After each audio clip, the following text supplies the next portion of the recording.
Welcome back, my brothers and sisters, for Hebrew Israelite people, the 12 tribes of Israel, scattered all over the globe.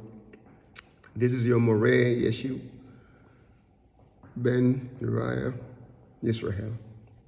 And we're glad that we're able to come back again. Let me continue to thank you for subscribing. And remember to invite your friends and family to view, like, and subscribe to this channel. As you know, we are working towards the goal of 1,000 subscriptions so that we can get online and live streaming and so on, so we can do more and we can, extend this Bible study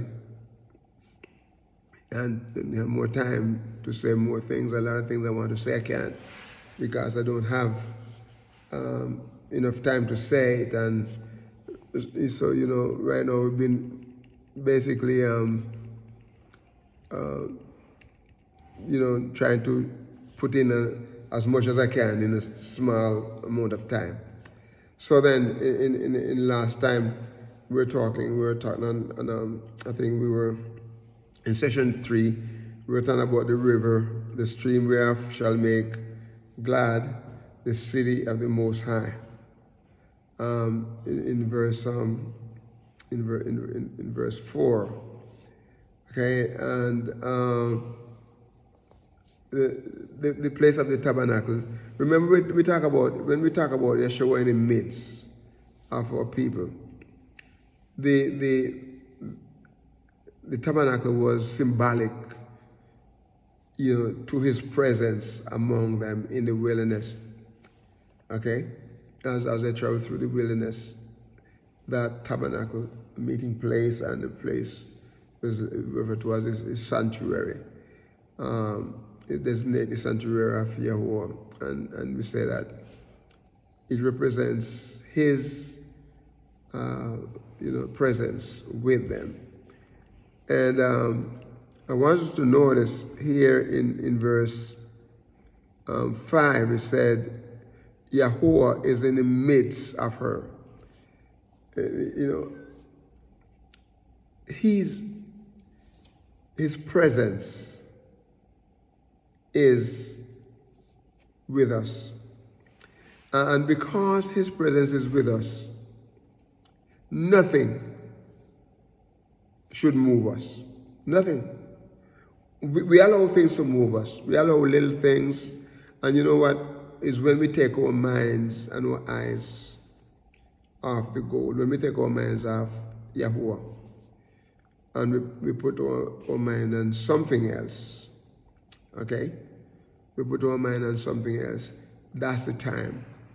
That's the time, we are moved. If you want to know how easy to be moved, just stop reading his word and believing. Stop praying. Just take your mind out of the things of YAHUAH and put your mind on things of earth. This is why Paul said that to us in Colossians chapter 3, I think from verse 1, he said, set your affection on things above, not on things on earth. So, let me say this. We're living in the earth. All around us are people. People of different minds, lifestyle. As a matter of fact, in your family members, in your immediate family and extended family, everybody don't mind the same thing.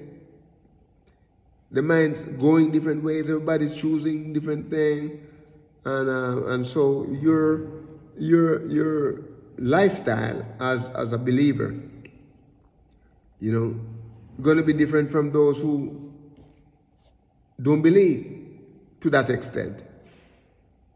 And sometimes they may say, okay, you're taking it too seriously. Well, we have to take it seriously. This is what Yahuwah called us to. Is no ordinary thing. It's big, huge. And so we have to bear in mind that we are when we awaken and come to Him, we are no more our own. He said, we've been bought with a price.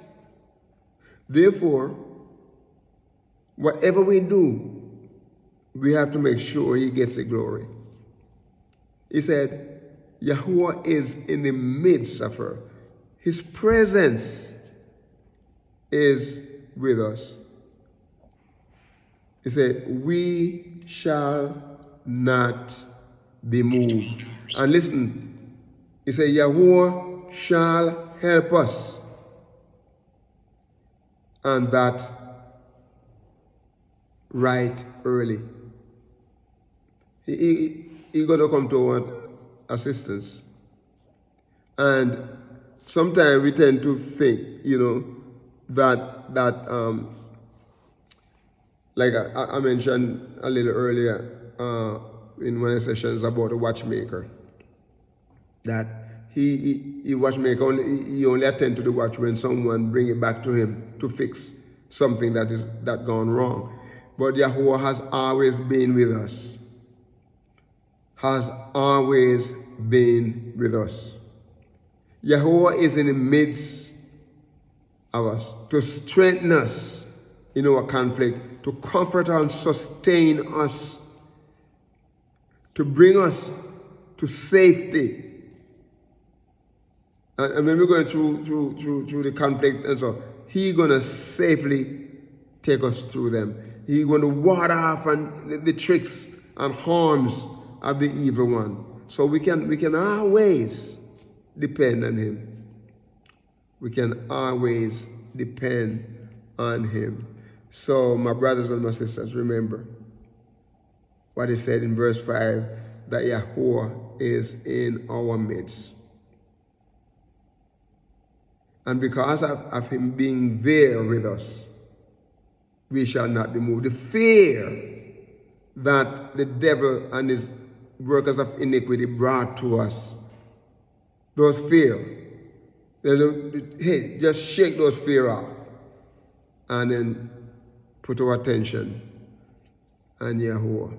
Because He said He is in the midst of us. In our conflict, He's gonna, like I said before, He's there to, to give us comfort, and He's there to bring us safely through whatever the conflicts and the problems are, and is there to ward off the harm of the evil one. Okay? Then look in verse 6. It said, the heathen rage. The kingdoms were moved. He uttered His voice. The earth melted. Let the heathen rage. Let the kingdoms move. Because you see, our Yahuwah, at His voice,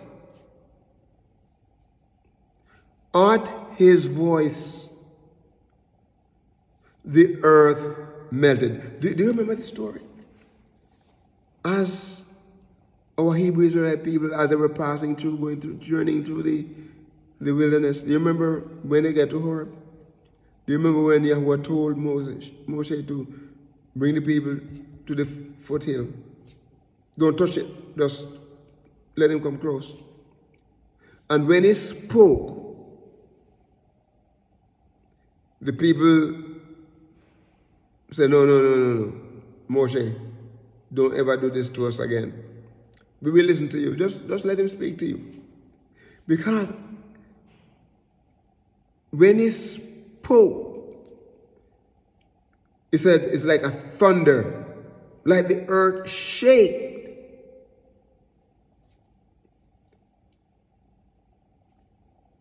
There's a song that we used to sing when in a Christian church. When God speaks, the whole mountain trembles. You see, when he speaks, there is something about his voice. His voice is different from any other voices. A matter of fact,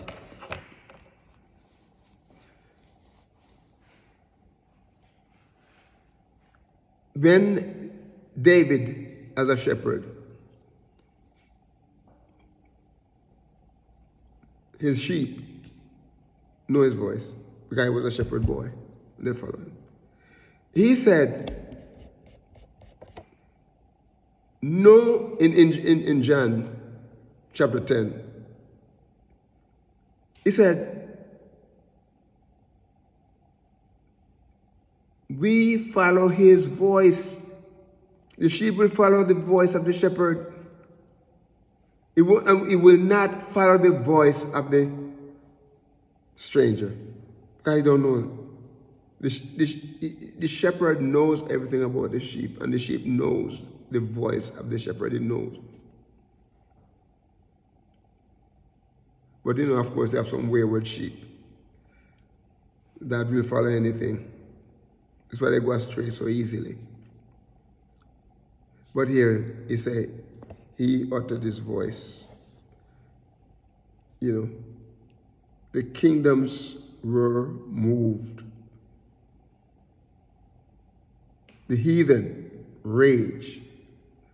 The word heathen here, there are a few things we want, two words inside this verse, the heathen and kingdom. And let's see if we can do it before the session runs out. Heathen.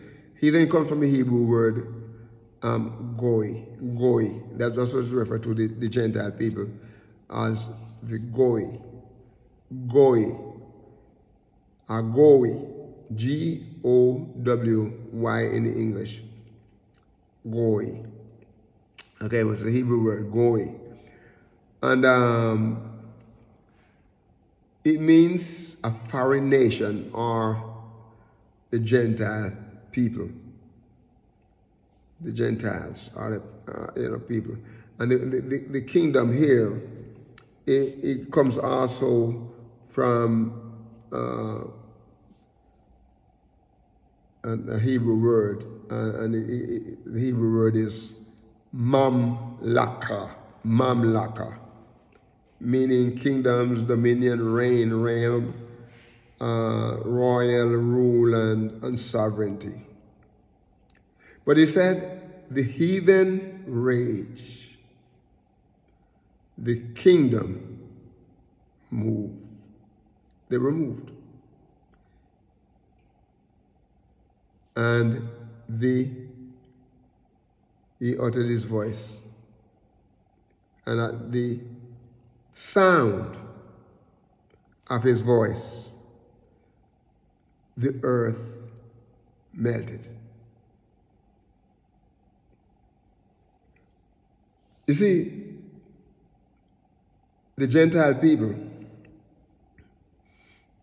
they are in charge right now around the world. But you know what? Their time is coming to an end.